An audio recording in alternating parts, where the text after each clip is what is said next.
Jim Carrey fait de la contorsion, mais ça je le fais aussi, donc je suis pas jaloux puisque je le refais sur scène. Xavier Dupont de Ligonnès. Ah, c'est un sujet dont tu pourrais parler pendant des heures. Ouais, je pense, ouais. À l'époque où j'étais encore un peu mi-stand-up, Allô. Salut, c'est Elliot Doyle, et avec Comédia, on va parler de ce qui me fait rire dans la vie. Y'a un problème? Quand tu te retrouves avec tes potes, vous riez de quoi? Tout ce qu'on pourrait pas dire en société.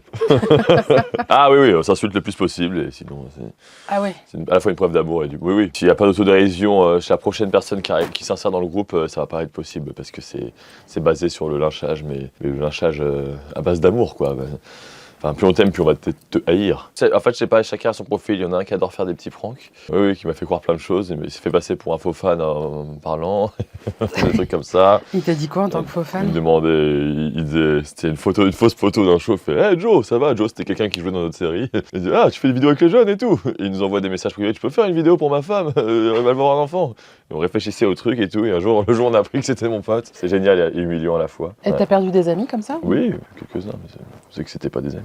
Non, on rigole des pranks qu'on se fait, on aime bien rester caché chez quelqu'un une fois qu'il pense qu'on n'est plus là.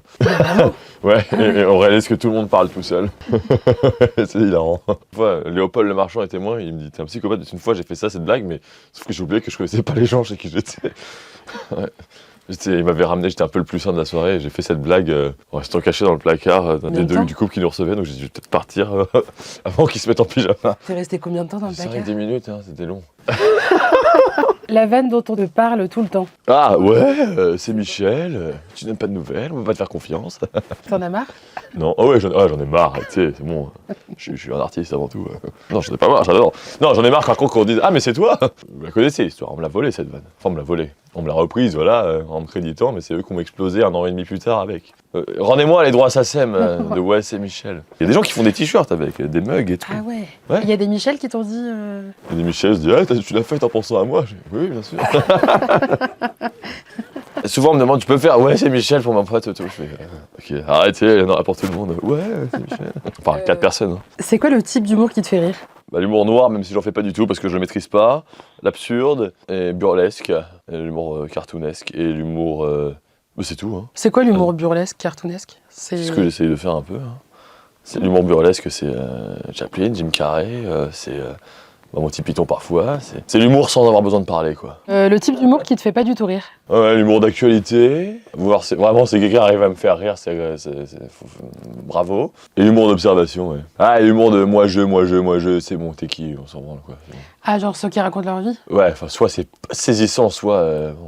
Non, mais il y en a qui font ça brillamment bien, mais le moi je, faut vraiment que ce soit saisissant, quoi. Non, j'aime bien l'humour, j'aime bien l'humour surprenant, l'humour qui me prend au dépourvu.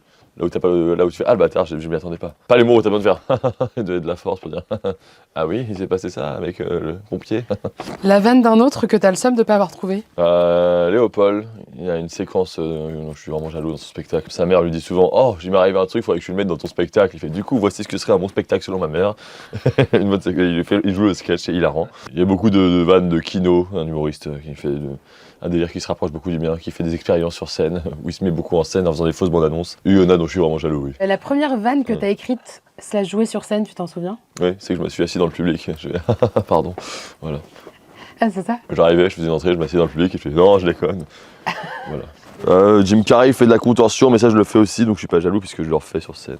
Ton sujet de prédilection, le sujet dont tu pourrais parler des heures? La bière, parce qu'il y a plusieurs variétés. Xavier Dupont de Ligonnès. Ah, c'est un sujet dont tu pourrais parler pendant des heures? Ouais, je pense, ouais. Ouais, parce que j'ai même des anecdotes dessus et c'est devenu un sujet qui... Mais plus j'en parle, plus des gars me disent, tu sais que je l'ai vu. Je fais, ah bon? Oh, oui.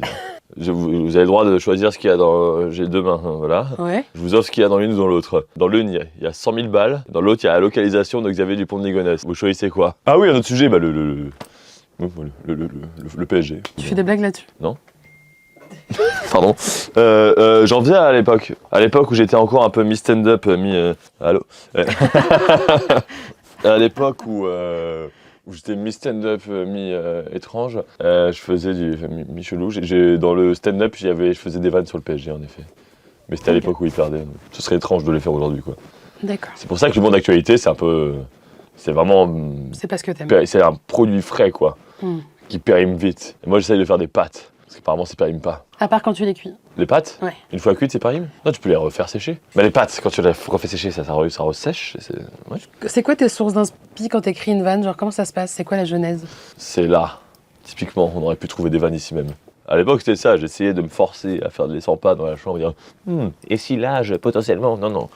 On est limite au bar avec des potes. Je fais, attends, mais hier, on faisait des jeux. Je me dis, ce serait marrant de faire ça sur scène. Et parfois, j'essaye. Parfois, je dis, oui, non, c'est juste marrant en soirée. Et parfois, je dis, il y a un vrai concept. Par exemple, hier, on a joué à Ni oui ni non. Je dis, ça serait marrant, j'ai ça avec le public. De deviner à qui je pense. Et le public me pose des questions. Et je dis, ouais. Et ce qui fait que le mec, ça capte, c'est juste, non, oui, précise. Non, voilà. Et tu gagnes 10 minutes de spectacle sans rien foutre. Mais les gens sont divertis parce qu'ils jouent au jeu. C'est quoi ton rapport à l'impro? J'aime bien faire des impros, ouais. C'est quoi ton impro dont t'es le plus fier? Celle que j'ai écrite. C'est un moment du spectacle où j'interagis avec des inconnus sur internet, sur une sorte de chat roulette, mais respectueux de la pudeur d'autrui. Et ça part en live concert, on échange avec des gens, et une fois, on a carrément même 2 fois, on est tombé dans une cellule. Et on avait 3 détenus qui dansaient comme ça.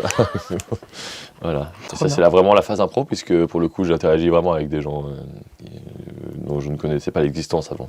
Sauf si je tombe sur ma mère, et là, ce serait génial.